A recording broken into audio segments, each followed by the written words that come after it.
It was 3 days, 16 hours, and 32 minutes before Christmas, and every Who in Whoville who wasn't trimming a tree or decking a hall was out shopping, including Cindy Lou Who and her father, Lulu Who.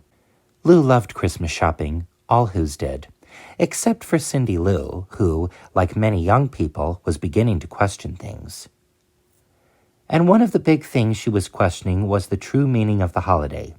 Was Christmas really about buying and giving presents, or was there more to it than that?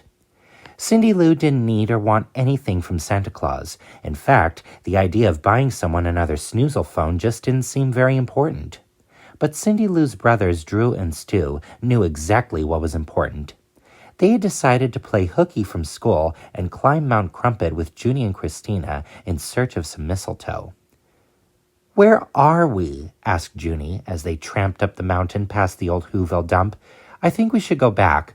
"What are you, afraid of the Grinch?" Stu said with a laugh. Of course they all were. Every Who in Whoville was afraid of the Grinch.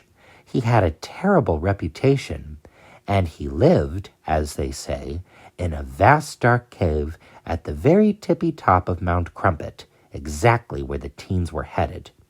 "There's no such thing as the Grinch," said Junie. The furry green figure behind the periscope snickered when he heard this, for he made it his business to know everything that went on Mount Crumpet. And he had a whole slew of gizmos and devices to help him spy and keep Mount Crumpet blessedly free of Whos. "For Whos, one Grinch," he muttered to his faithful dog Max. "I'll take those odds." When they arrived at last at the top of the mountain, wheezing and out of breath, the Who teens found a door set into the rock. Beneath the door lay a mat, an unwelcome mat, that is. "It doesn't look like anyone lives here," said Stu, who was in a hurry to get back to Whoville. But he was wrong. The Grinch lived there. The door creaked open. A hideous monster sprang at them. The teens raced down the mountain, screaming at the top of their lungs. They never could say exactly what they saw, except that whatever it was, it certainly had a lot of teeth. The news was soon all over town. The teens had experienced their first ever Grinch sighting. At least, that's what they thought they saw. Nobody in Whoville was pleased to hear this. It was, after all, only 3 days until the Christmas Eve jubilation. Lulu Who just shrugged it off. "You know how kids are," he told Mayor August May Who. "I'm sure the kids didn't see any Grinch." The mayor just shuddered. But Cindy Lou wasn't frightened. She was curious. "Dad, who's the Grinch?" she asked on the way to school. "We'll talk about that later," said her father. "You've got to get to class." Cindy had asked a very good question, even if she didn't get an answer. Just who was the Grinch? Some Whos thought he was a Who who'd gone bad. Others thought, well, who knows. Most Whos didn't like to think about him at all. But every Who in Whoville was certain of this. The Grinch hated Christmas, the whole Christmas season. And Cindy Lou Who was one Who was determined to find out the reason why.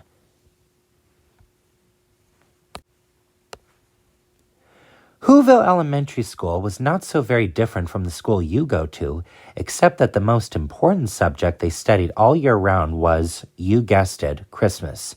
They studied from the Book of Who, where rules and regulations for Hula Day celebrations were set down in black and white and red and green. It was time for the students at Whoville Elementary School to announce the themes they'd chosen for their Hula Day reports. "The origins of Santa Claus," said one Who girl. "Gift wrapping oddly shaped presents," said another Who. "Christmas wreaths. How many are too many?" said a Who boy. "The Grinch and why he doesn't like Christmas," said Cindy Lou. At that, every window shade in the room snapped up. Every jaw dropped open. "Cindy Lou Who," gasped the teacher, Miss Rue Who. "We do not discuss that sort of thing in school." That very day, Miss Rue Who called Mr. Lulu Who. She demanded he come to her daughter's classroom promptly after school. "Miss Luhu, your daughter," Miss Ruhu sputtered. She said, oh my. Miss Ruhu was so scandalized, the words failed to come to her lips. Luluhu nodded sorrowfully. "I think I know what she said, Miss Ruhu. I'm sure we can straighten this thing out." He turned to his daughter. "Cindy, come help out your old man at the post office, and we'll have a talk." "You see," Lou explained, as he stood behind the counter at the post office, helping the first in a long line of Whos get their packages posted in one heck of a rush, "the Grinch is a well, he's not really a who. He's more of a what that doesn't like Christmas." "Oh, Postmaster Lou Who," cried a voice from the line. It was Mayor Mayhew. "Uh-oh," said Lou. He turned to Cindy. "I'm pretty busy right now. Would you mind sorting some mail out back until we can finish our talk?" Cindy Lou didn't mind. She went in the back and started sorting mail and putting it into slots. It was a task someone else had already started, but that someone was putting the mail into the wrong slots.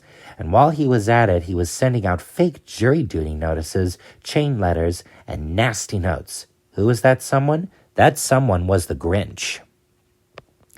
You see, the Grinch didn't always stay up in his cave on Mount Crumpet. Sometimes he came down to Whoville, cleverly disguised, to make all kinds of Grinchy mischief. When Cindy Lou caught sight of him, she was so flabbergasted why she fell smack into the stamping machine. She was about to be crushed flat when, against his better judgment, the Grinch surprised himself. He rescued her. He pulled her out of the stamping machine. Then, before he could leave well enough alone, he wrapped her up like a Christmas present and went on his merry way. Wasn't Lou surprised when he came in the back in search of his daughter and heard a familiar voice calling to him from a pile of parcels? After Lou unwrapped his daughter, he and Cindy went home. There, they were not in the least surprised to find Mrs. Betty Lou Who up on the roof hanging strings of Christmas lights. You see, each year in Whoville there was a Christmas lights competition. And each year, Betty's neighbor, Martha May Whovier, won the competition. Some Whos said it was because Mayor Mayhew, who judged the contest, was sweet on Martha May. Some Whos were right. Nevertheless, Betty was sure that this year she would defeat Martha for the first time ever. The Lou house was totally festooned with Christmas lights. It was dazzling, spectacular, a genuine Magawa tour de force. On the outside, at least. The inside was another story. Cindy Lou peered in the front door. "But it's dark inside," she said. "Feel your way around, dear," called Mrs. Lou Who from up on the roof. "And could you be Mommy's little helper and bring me that light bulb from the refrigerator, too?" Shaking her head sadly, Cindy entered the darkened house. The next day, Cindy commenced her report on the Grinch. She started with an interview with the Who Biddy sisters, Clarinera and Rose. The sisters, Cindy Lou knew, had raised the Grinch from when he was very small. "How did the Grinch come to you?" Cindy Lou asked. For the interview, she had brought along her tape recorder to record everything that was said. "He came all the way, Who babies came," Clarinera menaced softly. "On calm nights, they drift down from the sky on little pumbracellas. It was 40 years ago this Christmas Eve. We were having our annual Hula Day celebration. It was morning before anyone realized he was out there, the poor dear. We knew right away he was special. He was a wonderful little whatever he was, and we raised him like any other Who child." Cindy Lou went on to interview Martha May Whovier and Mayor Mayhew. She found out something that made her very, very sad and a little bit mad.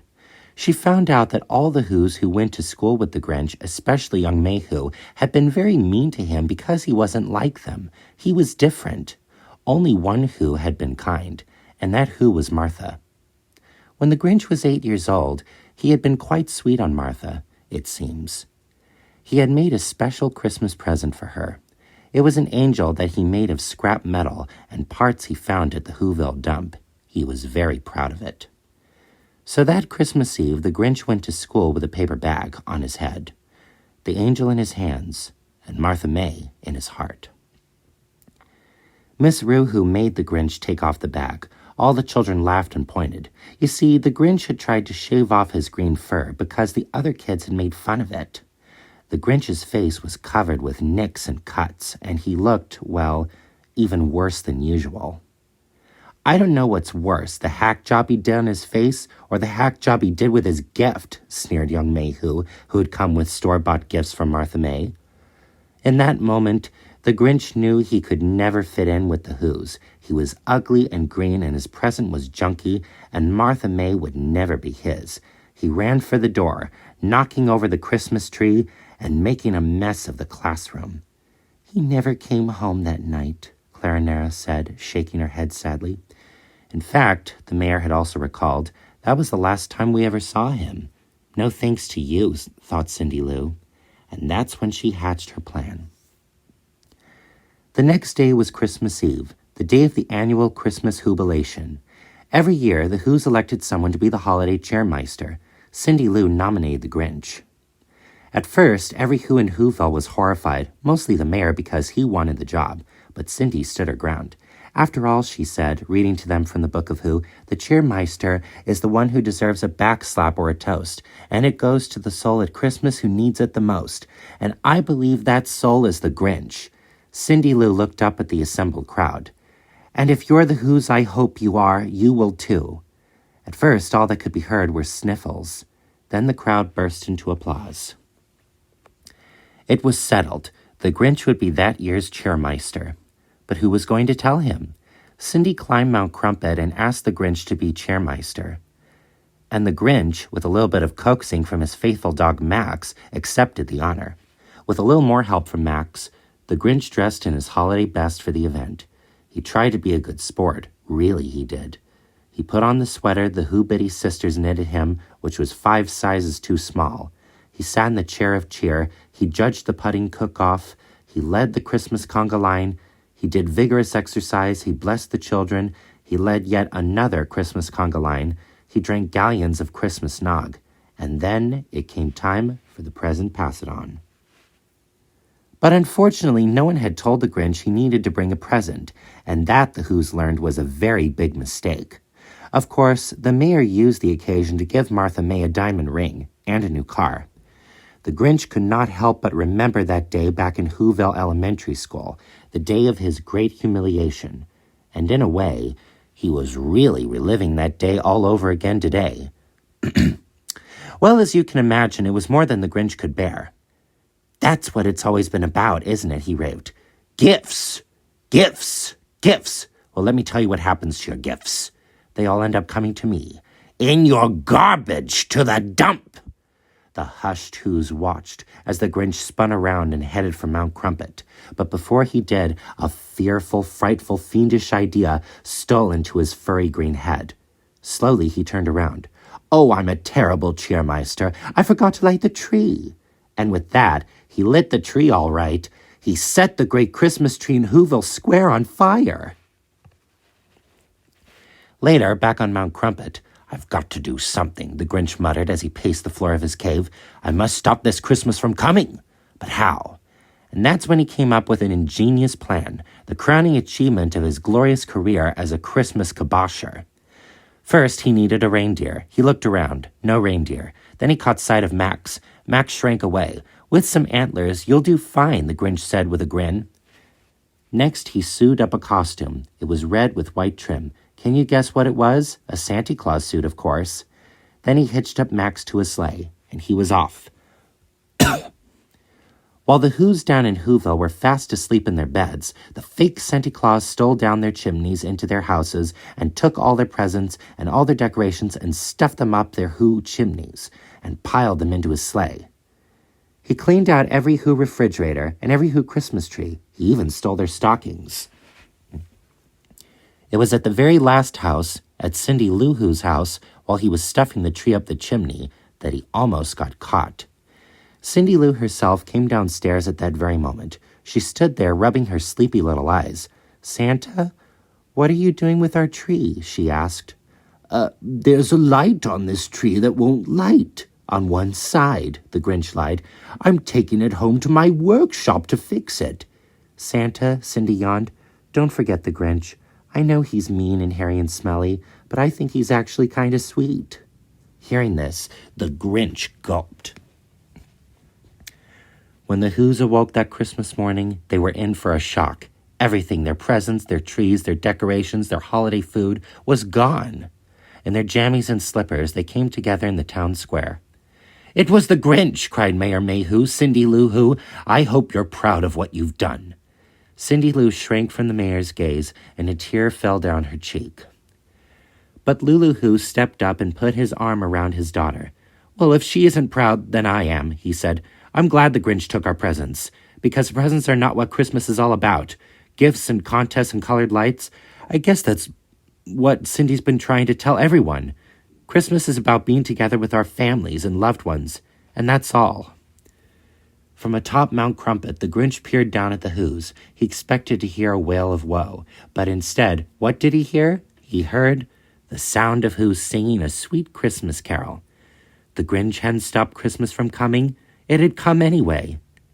And that very minute, Cindy Lou Who was coming up Mount Crumpet to ask the Grinch to join the Whos celebration. In spite of himself, the Grinch felt something warm swell in his chest. What was it, can you guess?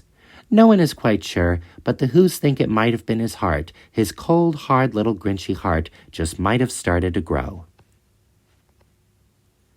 The Grinch, Max, and Cindy Lou flew down the hillside in the Grinch's sleigh. The Whos' presents and decorations and stockings and food jouncing in the great big bag behind them.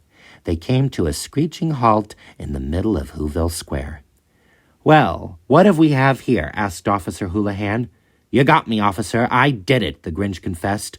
"I am the Grinch who stole Christmas, and I am sorry." But the Whos were in no mood to punish the Grinch, excepting the mayor, to whom no Who listened anyhow. And that Christmas Day ended up being the happiest that the Whos and the Grinch had ever known. Merry Grinchmas to all.